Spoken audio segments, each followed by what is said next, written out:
तो लखनऊ मेट्रो और आगरा लखनऊ एक्सप्रेसवे। जब इन्हें राजनीति का नशा था तब राम भक्तों पर इन्होंने गोलियां चलवाई थी। यह दाग अखिलेश यादव को बड़ा झटका दे सकता है। योगी आदित्यनाथ की छोटी बड़ी योजना करीब 60 से ज़्यादा है। यह कारण चुनाव में योगी आदित्यनाथ को वोटों का नुकसान करा सकता है। इनके सख्त फैसलों से नाराज लोग कम और खुश लोग ज़्यादा दिखाई देते हैं। स्वागत है आपका सिविल एंटी नामक चैनल में। उत्तर प्रदेश मुख्यमंत्री चुनाव 2022। इस वर्ष लोकप्रिय चेहरों में दो ही चेहरा नजर आता है, योगी आदित्यनाथ और अखिलेश यादव।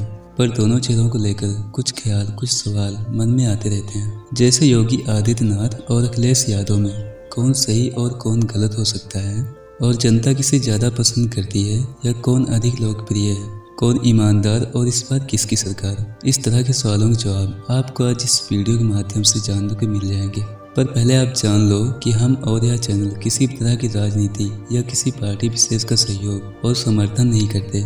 यहाँ जो भी विश्लेषण किया जाएगा सिर्फ योगी आदित्यनाथ और अखिलेश यादव के पिछले और वर्तमान में किए गए कार्यों एवं गतिविधि के आधार पर होगा। और वीडियो थोड़ा लंबी हो सकती है, इसलिए आप थोड़ा समय निकाल के यह विश्लेषण सही समझिए। पहले आप अखिलेश यादव पर किए गए विश्लेषण समझिए, उसके बाद योगी आदित्यनाथ पर बात करते हैं।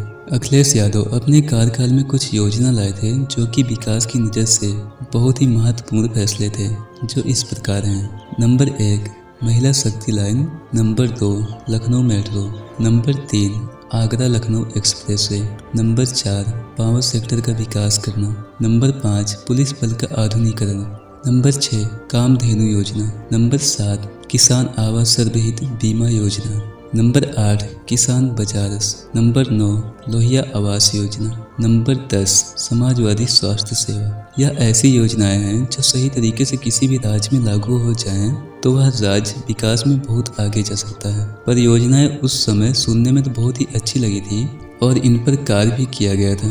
पर आरोप यह है कि इन सारी योजनाओं में अखिलेश यादव ने कुछ पैसों का गबन किया और इन योजनाओं को सरकार सही से अमल में नहीं लाई।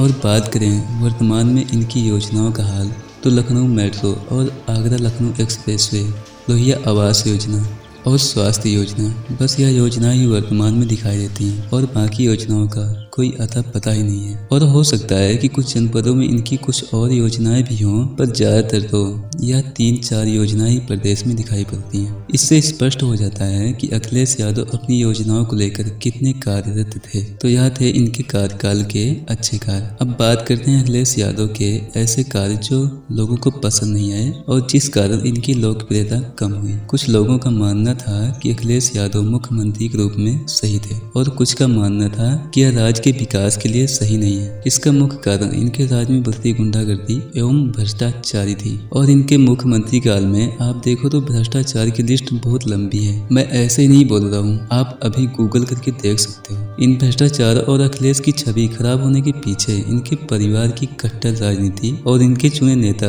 भी जिम्मेदार है। पर आपने देखा होगा कि समाजवादी पार्टी में अधिकतर उन्हें ही टिकट दिया गया है जिनकी छवि भ्रष्टाचार में आती है। अब इस बात से ही समझ सकते हो आप कि इनके राज्य में क्या हाल था। इस वर्ष 2022 में इनकी जीत हो सकती है या हो सकती है हार, ये समझिए। नंबर 1 अखिलेश यादव गुंडागर्दी सबसे बदनाम थे, फिर भी इन्होंने इस बार भी कुछ ऐसे लोगों को टिकट दिया जिनका रिकॉर्ड अच्छा नहीं है। और नंबर 2 इनका परिवार भी मुख्य भूमिका में है, क्योंकि कुछ लोग यह भी मानते हैं कि यह अपने पिता एवं परिवार की सहमति बिना कुछ कार्य नहीं करते, और करते भी हैं तो इन्हें सबके सामने डांट का सामना करना पड़ता है। और इनका पूरा परिवार राजनीति में है, यानी कि किसी ने भी कोई ऐसा बड़ा कार्य नहीं किया है जिससे जनता इन्हें बहुत पसंद करे। नंबर 3 धर्म, जो कि अभी के चुनाव में अहम मुद्दा बना है। अखिलेश यादव के पिता मुलायम जब मुख्यमंत्री थे 30 अक्टूबर 1990, जब इन्हें राजनीति का नशा था तब राम भक्तों पर इन्होंने गोलियां चलवाई थी। तब की यह घटना जो कि आज अखिलेश यादव के दामन में लगा बड़ा दाग बन गया है। वर्तमान में हिंदू मुस्लिम जिस तरह से हो रहा है, यह दाग अखिलेश यादव को बड़ा झटका दे सकता है, क्योंकि देखा जा रहा है कि योगी सरकार में बहुत से हिंदू जागृत हुए, जो ऐसी घटना के चलते अखिलेश यादव को बिल्कुल भी पसंद नहीं करेंगे। नंबर 4, जब कोरोना वायरस से जनता परेशान थी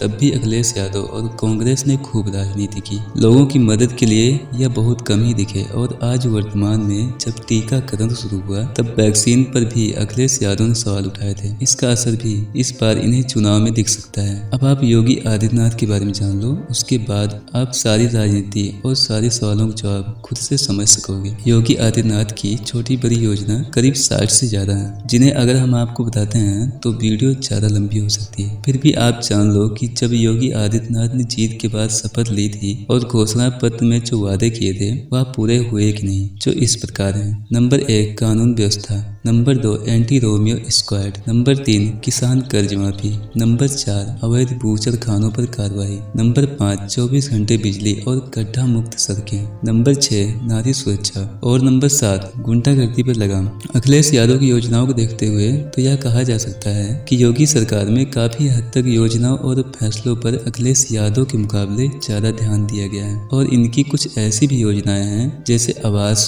उज्ज्वला, शौचालय और मुफ्त राशन की व्यवस्था। इन योजनाओं पर स्पष्ट नहीं कहा जा सकता कि यह योगी आदित्यनाथ की योजना है, क्योंकि इन योजनाओं में माननीय प्रधानमंत्री नरेंद्र मोदी शामिल हैं। लेकिन यह योजनाएं भी योगी आदित्यनाथ को आगे ले जाने में मुख्य भूमिका में है, क्योंकि पार्टी तो एक ही है और प्रधानमंत्री नरेंद्र मोदी अगर कोई भी योजना लाते हैं तो वह योगी आदित्यनाथ को प्रभावित करता है। अब बात करते हैं इनके कुछ कार्य जो प्रदेश की जनता को रास नहीं आए। नंबर 1, महंगाई। कोरोना काल के बाद जिस तरह से महंगाई बढ़ी है, यह सीएम और पीएम दोनों को कटघरे में ला सकती है। महंगाई देखा जाए तो केंद्र सरकार से है, पर केंद्र और राज्य में भारतीय जनता पार्टी है, जिस कारण योगी आदित्यनाथ पर भी सवाल उठते हैं। यह कारण चुनाव में योगी आदित्यनाथ को वोटों को नुकसान करा सकता है। नंबर 3, लॉकडाउन के समय जब कुछ पार्टियों ने राजनीति की थी तब कहीं न कहीं योगी आदित्यनाथ पर सवाल जरूर उठे थे और प्रवासी मजदूरों की नजर में योगी आदित्यनाथ की छवि खराब हुई थी।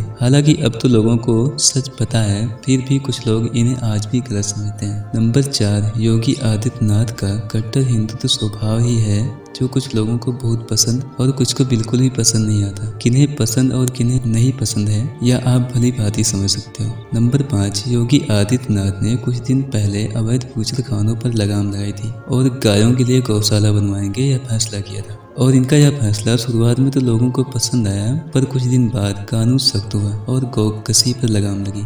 गाय और बैल ज्यादा संख्या में खेतों और सड़कों की तरफ जाने लगे और बहुत सी जनता तो इन्हें इस कारण भी पसंद नहीं करती और इनके गौशालों का कुछ पता ही नहीं है। नंबर 6, अभी कुछ दिनों पहले अध्यापकों की छटनी कार्रवाई की गई थी। याद होगा आपको, उसमें सिर्फ अध्यापकों को ही नहीं और भी कुछ नौकरियों में योगी आदित्यनाथ की छटनी की बात सामने आई थी और यह फैसला कुछ लोगों को पसंद तो कुछ को नापसंद आया और कुछ हद तक जनता इनके इस फैसले से नाराज भी दिख रही है। Number 7, anti Romeo. अगर आप युवा नौजवान हो तो आपको इनकी इस योजना के बारे में भली भांति पता होगा। उसमें भी यही था, कुछ को पसंद और कुछ को नापसंद। कारण और भी हो सकते हैं, पर सबसे ज्यादा जो इन्हें प्रभावित करता है वह है इनके धर्म की राजनीति। इस पर खासकर मुस्लिम धर्म के लोग बहुत ही नाराज दिखाई पड़ते हैं और कुछ हिंदू इनके इस रवैये को पसंद भी करते हैं। इनके कार्यकाल की हर छोटी बड़ी कमियां निकालें तो इनके सख्त फैसलों से नाराज लोग कम और खुश लोग ज्यादा दिखाई पड़ते हैं। अब बात करते हैं योगी आदित्यनाथ की, इस बार फिर जीत होगी या होगी हार। नंबर 1, भारतीय जनता पार्टी, जिनमें योगी आदित्यनाथ खुद शामिल है और आज के समय में यह राजनीति पार्टी